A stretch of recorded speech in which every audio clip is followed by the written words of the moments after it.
Hi everyone, this is Middle Ages Gaming and I hope you're all doing okay. This channel is about finding the fun in today's mostly cynical gaming environment in new or older titles, and this is one I can add to the list of worthy of your time. I'm calling it. Far Cry 2 is the best in the series.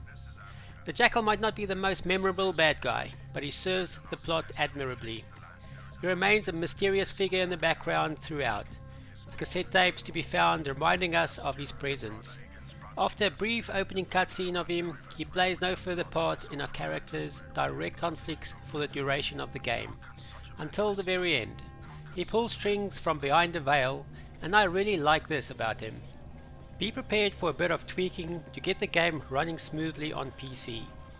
I utilized the Far Cry 2 Redux mod to streamline some of the gameplay, and got stuck in the first room trying to collect the syringes. This is a common glitch, and what worked for me is to remove the max FPS option.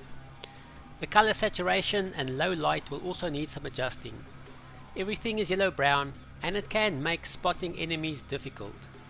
Use the realistic reshade graphics mod for this purpose. Far Cry games are really FPS sandbox games. In Far Cry 2 the plot is a thin thread that gets us to some end, but the fun is really in the havoc you can create in the patch of digital land given to you.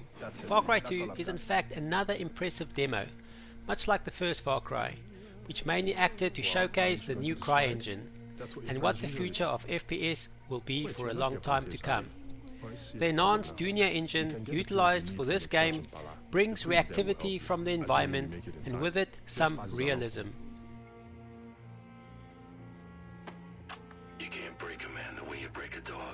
Day-night cycles are utilized well when, for example, you take a break and the cycle fast forwards depending on how long you set your rest period.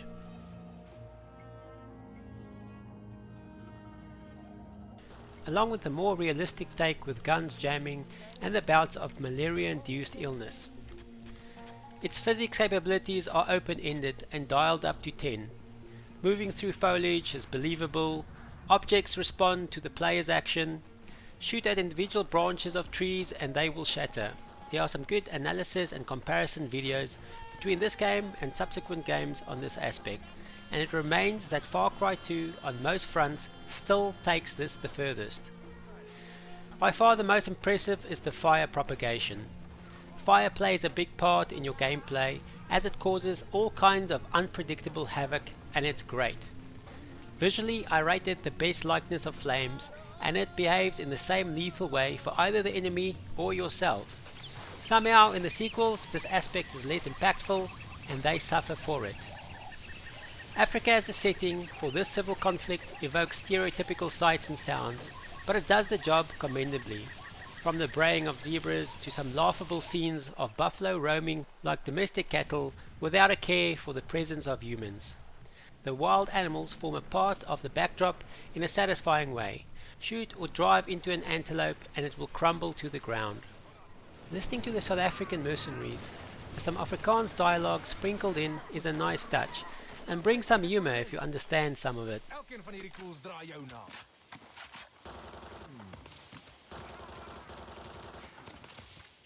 The NPCs look better than I remember when I played it on PS3 on release. The buddy system mechanics is fun, if not fleshed out. Having them coming to your rescue when wounded and having the option to rescue them in return or letting them slowly bleed out is up to you. They also give you an alternative way to complete certain missions. The animations when healing while severely wounded are supremely entertaining for their level of absurdity. You start in the northern dry area of the map, and a new area opens up later with more jungle and water. The biomes are varied, from deserts to open savanna, jungles, lakes and rivers. No climbing towers to open up the map, which becomes a detracting staple with the games that follow. Roadblocks with gunfights abound, which can get a little tiring, but it does at least make the world seem more active. There's a lot of travel involved to get around the map, with a rudimentary fast travel system available from a few points on the edge of the map. There are few things more satisfying than staking out a camp or setting up an ambush for an envoy of vehicles and then seeing your best laid plans go out the window when the first shots are fired. This unpredictability is what makes this game great. You have to think on your feet and have a host of tools at your disposal, with fire being the best of them all. The story concludes with you being able to make some significant choices in the otherwise meaningless civil war. I had some fun with Far Cry 3 and 4, with franchise fatigue setting in soon afterwards. Far Cry 2 remains the best experience in the series for me and is still fun to play in 2022. I hope this overview will be helpful for some of you.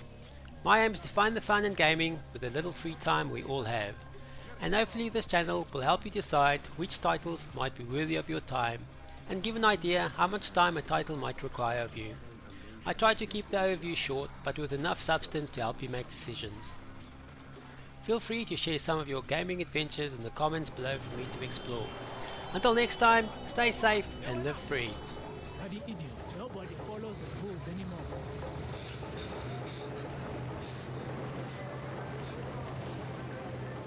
Hey,